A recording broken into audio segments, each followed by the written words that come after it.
basis kata, kemudian klik file, lalu import, lalu Excel, kemudian browser, lalu upload file yang mau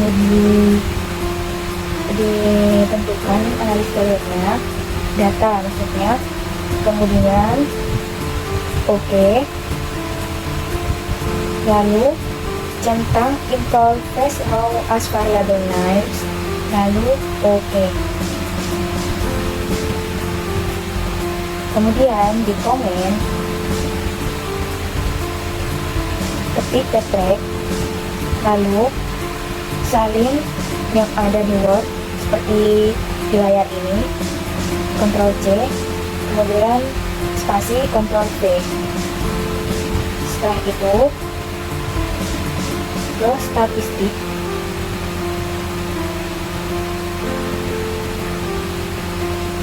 kemudian ke Word lagi, salin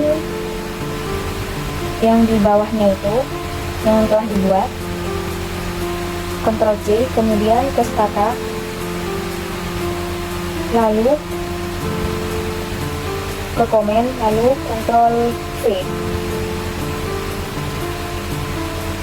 Setelah itu ke statistik, kemudian ke same struktural equation modeling. Itu kita akan bisa membuat diagram atau analisis jalurnya. Pertama, bikin kotak sesuai variabel yang kalian analisis.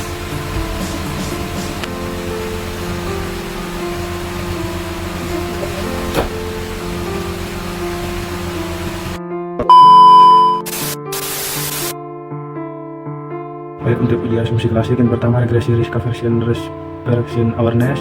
Tabel yang pertama uji asumsi klasik harus memenuhi persyaratan sebagai berikut, yaitu A. VIF multikolinearitas. Jika mean VIF kurang dari 10 maka model tidak terindikasi multikolinearitas atau lolos.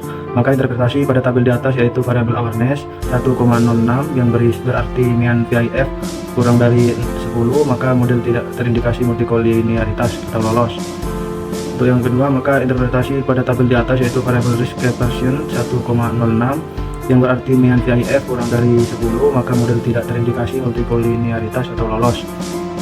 Untuk interpretasi pada tabel di atas diketahui nilai Pro-G2 sebesar 0,000 yang berarti kurang dari 0,5 maka model terindikasi heteroskedastisitas atau tidak lolos. Untuk interpretasi pada tabel berikutnya, pada tabel di atas diketahui nilai periode sebesar 0,005 yang berarti kurang dari 0,05 maka model tidak memenuhi syarat normalitas yaitu tidak lolos. Untuk yang kedua, regresi risk aversion EDU-X, uji asumsi klasik harus memenuhi persyaratan sebagai berikut. Untuk yang pertama, VIF atau multikolinearitas. Jika mean VIF kurang dari 10 maka model tidak terindikasi multikolinearitas atau lolos. Maka pada tabel variabel EDU sebesar 1,06 yang berarti mean VIF kurang dari 10 maka model tidak terindikasi multikolinearitas atau lolos. Untuk yang kedua, maka pada tabel variabel XP sebesar 1,06 yang berarti mean VIF kurang dari 10 maka model tidak terindikasi multikolinearitas atau lolos. Tabel berikutnya yaitu interpretasi pada tabel di atas diketahui nilai Pro-G2 sebesar 0,791 yang berarti lebih dari 0,05 maka model tidak terindikasi heteroskedastisitas atau lolos. Untuk tabel selanjutnya yaitu interpretasi pada tabel di atas diketahui nilai props. Selanjutnya yang ketiga yaitu regress risk perception EDU-X or InfoClimate. Yang pertama itu uji multikolonialitas VIF atau multikolonialitas. Jika mean VIF kurang dari 10 maka model tidak terindikasi multikolonialitas atau lolos. Interpretasi yang pertama, maka pada tabel variabel EDU sebesar 1,13 yang berarti mean VIF kurang dari 10 maka model tidak terindikasi multikolonialitas atau lolos. Yang kedua, maka pada tabel variabel InfoClimate sebesar 1,13 yang berarti mean VIF kurang dari 10 maka model tidak terindikasi multikolonialitas atau lolos. Yang ketiga, maka pada tabel variabel X sebesar 1,08 yang berarti mean FIF kurang dari 10, maka model terindikasi multikoleritas atau lolos. Yang keempat, maka pada tabel variabel old sebesar 1,02 yang berarti mean FIF kurang dari 10, maka model tidak terindikasi multikoleritas atau lolos. Selanjutnya ada uji heteroskedastisitas. Interpretasinya pada tabel di atas diketahui nilai prop C2 sebesar 0,665 yang berarti lebih besar dari 0,05, maka model tidak terindikasi heteroskedastisitas atau lolos. Yang ketiga itu uji normalitas. Interpretasi pada tabel tersebut diketahui nilai props sebesar 0,396 yang berarti lebih besar dari 0,05, maka model memenuhi syarat normalitas atau lolos. Yang keempat yaitu regress awareness edu x or infoclimate. Yang pertama ada uji normalitas, FIF, multikoleritas. Jika mean FIF kurang dari 10, maka model tidak terindikasi multikoleritas atau lolos. Yang pertama, maka pada tabel variabel edu sebesar 1,13 yang berarti mean FIF kurang dari 10, maka model tidak terindikasi multikoleritas atau lolos. Yang kedua, maka pada tabel variabel infoclimate sebesar 1,13 yang berarti mean FIF kurang dari 10, maka model tidak terindikasi multikoleritas atau lolos. Dan seterusnya. Yang kedua yaitu uji heteroskedastisitas. Interpretasinya pada tabel tersebut diketahui nilai prop C2 sebesar 0,00 yang berarti kurang dari 0,05, maka model terindikasi heteroskedastisitas atau tidak lolos. Yang ketiga ada uji normalitas. Interpretasinya pada tabel tersebut diketahui nilai prop sebesar 0,00 yang berarti kurang dari 0,5, maka model tidak memenuhi syarat normalitas atau tidak lolos. Di sini saya akan mempresentasikan atau menginterpretasikan hasil analisis jalur.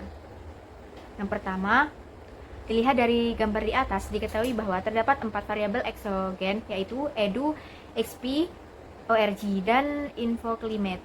Variabel endogen yang menjadi mediasi ada awareness dan dispensation. Selain itu, risk aversion sebagai variabel endogen tidak langsung. Dalam hubungan antara variabel didapatkan hasil sebagai berikut. Edu berpengaruh secara langsung terhadap awareness sebesar min 7,8. XP berpengaruh secara langsung terhadap awareness sebesar 0,0031. ORG berpengaruh secara langsung terhadap awareness sebesar 0,044. Infoclimate berpengaruh secara langsung terhadap awareness sebesar min 3,8. Edu berpengaruh secara langsung terhadap risk perception sebesar 0,15. XP berpengaruh secara langsung terhadap risk perception sebesar 0,26. ORG berpengaruh secara langsung terhadap risk perception sebesar 0,18. Infoclimate berpengaruh secara langsung terhadap risk perception sebesar 0,21. Edu berpengaruh secara tidak langsung terhadap risk perception melalui awareness sebesar 24,18. XP berpengaruh secara tidak langsung terhadap risk aversion melalui awareness sebesar 24,18. ORG berpengaruh secara tidak langsung terhadap risk aversion melalui awareness sebesar 24,18. Infoclimate berpengaruh secara tidak langsung terhadap risk aversion melalui awareness sebesar 24,18. Edu berpengaruh secara tidak langsung terhadap risk aversion melalui risk perception sebesar 0,28. XP berpengaruh secara tidak langsung terhadap risk aversion melalui risk perception sebesar 0,28. ORG berpengaruh secara tidak langsung terhadap risk aversion melalui risk perception sebesar 0,28. Infoclimate berpengaruh secara tidak langsung terhadap risk aversion melalui risk perception sebesar 0,28. Edu berpengaruh secara langsung terhadap risk aversion sebesar 0,0023. XP berpengaruh secara langsung terhadap risk aversion sebesar 0,002. ORG berpengaruh secara langsung terhadap risk aversion sebesar 0,0017. Infoclimate berpengaruh secara langsung terhadap risk aversion sebesar 0,28.